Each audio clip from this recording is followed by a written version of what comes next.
Students அனைவருக்கும் வணக்கம். நீங்கள் இப்போ பார்த்துட்டு இருக்கிறது ஒரு வித்தியாசமான சூழல் மண்டலம். ஆறும் கடலும் சந்திக்கின்ற இடத்திலே இந்த சூழல் மண்டலமானது காணப்படும். இதை சதுப்பு நிலம்னு சொல்லுவாங்க, மார்ஷி லேண்ட்.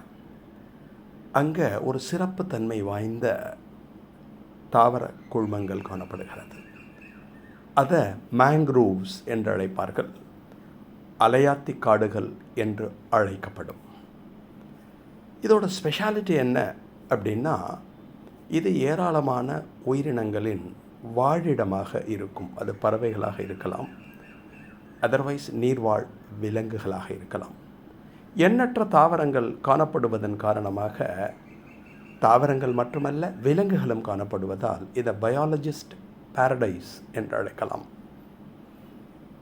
இவங்க ஏராளமான கார்பனை செக்யூஸ்ட் பண்ணக்கூடிய எபிலிட்டி பெற்றிருக்கும். கார்பனை நிலைப்படுத்துவதில் முக்கிய பங்கினை வகிக்கிறது த்ரூ ஃபோட்டோசிந்தசிஸ், ஒளிச்சேர்க்கையின் மூலமாக. கடலில் பெருசாக அலை வருகின்ற சமயத்தில் அந்த அலையை ஆற்றி, அதாவது அலையின் வேகத்தை மட்டுப்படுத்துவதால் இதை அலையாத்தி காடுகள் என்று அழைப்பார்கள். சீ கோஸ்ட் இருக்கு பாருங்கோ, கடற்கரையிலே மண் அரிமானம் ஏற்படுவதை தடுப்பதிலும் இவர்கள் முக்கிய பங்கினை வகிக்கிறார்கள்.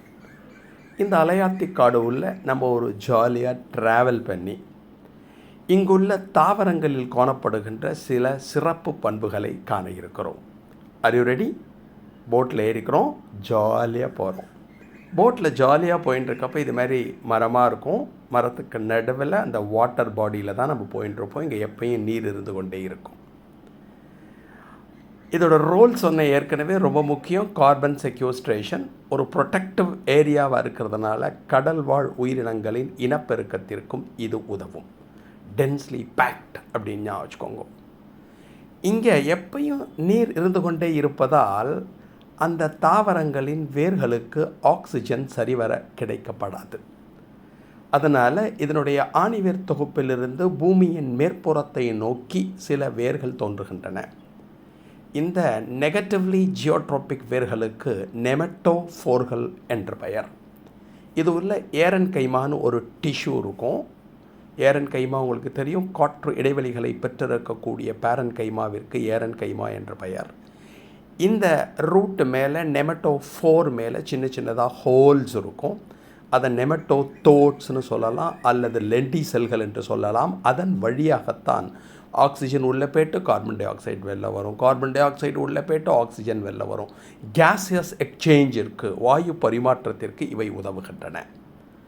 இன்னொரு ஸ்பெஷாலிட்டி இவங்கள்ட்ட எடுத்துட்டோன்னா, இங்கே எப்பயும் நீர் இருக்கிறதுனால பழம் கீழே விழுந்துடுத்துனா நீரிலே அடித்து செல்லப்படும். அதை தடுப்பதற்காக இவர்களிடம் சிறப்புத்தன்மை வாய்ந்த ஒரு விதை முளைத்தல் காணப்படுகிறது. கனியின் உள்ளே இருக்கின்ற சமயத்திலேயே விதையானது முளைத்து அப்புறம்தான் கீழே சின்ன செடி மாதிரி விழும்.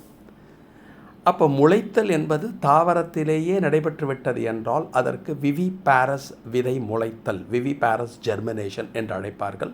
இது இதனுடைய ஒரு சிறப்பு பண்பு என்பதை மறந்து விடாதீர்கள். Okay, viviparous germination is a very important character of this. இதோட முக்கியமான பங்கு ஏற்கனவே சொன்னேன், அலையாத்தி காடுகள்னு சொல்லுவா. அலையின் வேகத்தை மட்டுப்படுத்துவதில் முக்கிய பங்கினை வகிக்கிறது. இந்த அலையாத்தி காடுகளை காப்போம்.